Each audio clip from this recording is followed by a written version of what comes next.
Ça y est, on a enfin pris possession de la Renault Mégane RS que voici à mes côtés avec son jaune flamboyant.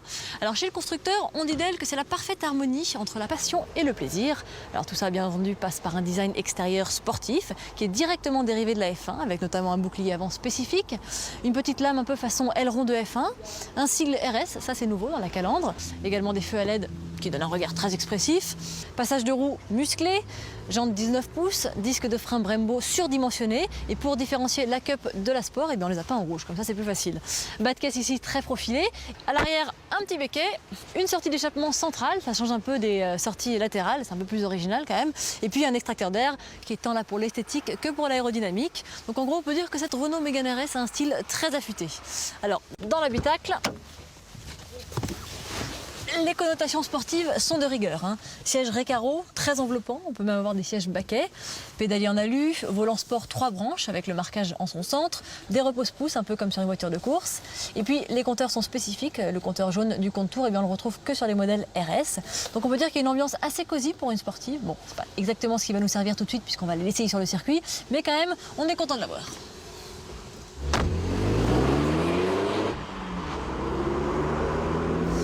Voici donc engagé sur le circuit Ascari avec la nouvelle Renault Mégane RS. Alors pour le moment, on est en tour de formation, on suit le safety car avec prudence pour reconnaître un peu la piste avant d'attaquer.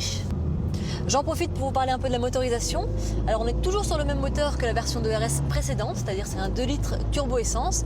En revanche, on a retravaillé un peu la cartographie moteur.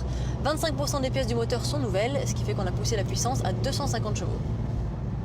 On fait un petit passage par les stands où le safety car nous abandonne, on est livré à nous-mêmes et on va d'ailleurs en profiter pour faire un petit 0 à 100, départ arrêté, drapeau rouge, à l'action du drapeau vert, c'est parti.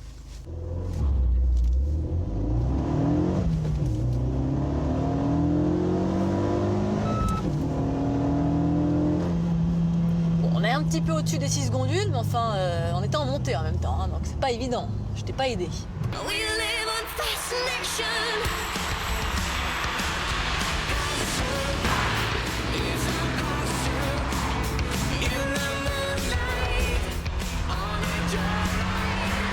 Bon allez c'est parti, on va voir ce qu'elle a dans le ventre cette Renault Mégane RS. Alors il y a 3 niveaux de ESP, le ESP entièrement connecté, le ESP en mode sport où le seuil d'intervention est un petit peu reculé et la pédale d'accélérateur est un peu plus vive, et puis entièrement déconnecté, et le bonheur c'est qu'il ne se reconnecte pas. Donc on va tout de suite l'activer, ce mode déconnecté justement, et voilà, il est complètement désactivé. Alors ce qui nous a permis de connaître notre chrono de 0 à 100, eh bien, c'est un ordinateur de bord extraordinaire qui s'appelle le RS Monitor. Alors ça donne tout un tas d'informations, c'est une sorte de télémétrie embarquée.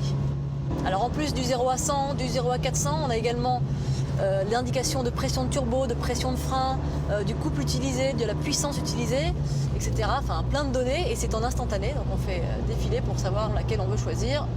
Il y a un truc super rigolo qui s'affiche en instantané, c'est les jets que le conducteur subit, donc en latéral ou en longitudinal, au freinage ou en courbe appuyée. Donc c'est assez marrant de voir voilà, ce qu'on prend. C'est assez rigolo parce qu'on a l'impression qu'elle nous échappe un peu, qu'elle chasse un peu, et puis finalement c'est une dérive très saine et on arrive quand même à garder beaucoup de précision et l'emmener où on veut, cette Mégane. L'une des différences, c'est que sur le châssis Cup, on a un différentiel à glissement limité. C'est-à-dire que si une des roues motrices patine, eh bien le couple est transféré directement sur l'autre roue. On a jusqu'à 40% du couple qui peut être transféré, et donc ça améliore sensiblement la motricité. Alors je ne sais pas si vous entendez, mais l'acoustique a été retravaillée, ce qui fait qu'il y a un bruit qui pénètre dans l'habitacle qui est quand même assez agréable. C'est chantant.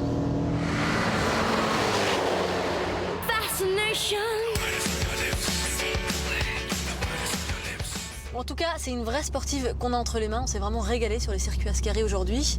Et puis ce qui est assez surprenant pour une sportive pure et dure justement, eh bien, c'est sa consommation. On a 8,4 litres au 100 de moyenne. Et puis autre élément important, c'est le prix. Pour un modèle de base en châssis sport, on est à 28 900, donc sous la barre des 30 000 €. Sachant que le châssis Cup, c'est 1 600 € de plus, donc c'est pas excessif pour avoir une voiture qui est quand même sensiblement plus sportive. Et puis surtout, on a le RS Monitor. Bon allez, pour terminer, on va partir du côté de chez Peugeot pour découvrir une solution urbaine assez hallucinante. Imaginez un engin de 2,50 m de long dans lequel on peut placer 4 personnes, le tout fonctionnant uniquement à l'électrique. Son nom, le Peugeot BB1. Alors pour l'instant, elle n'est qu'à l'état de concept, mais elle roule déjà. Elle a d'ailleurs fait un petit tour dans les rues de Paris il y a quelques jours. Voici un premier aperçu. Vous commencez à le savoir, Peugeot est sur le point de prendre un gros tournant en matière de design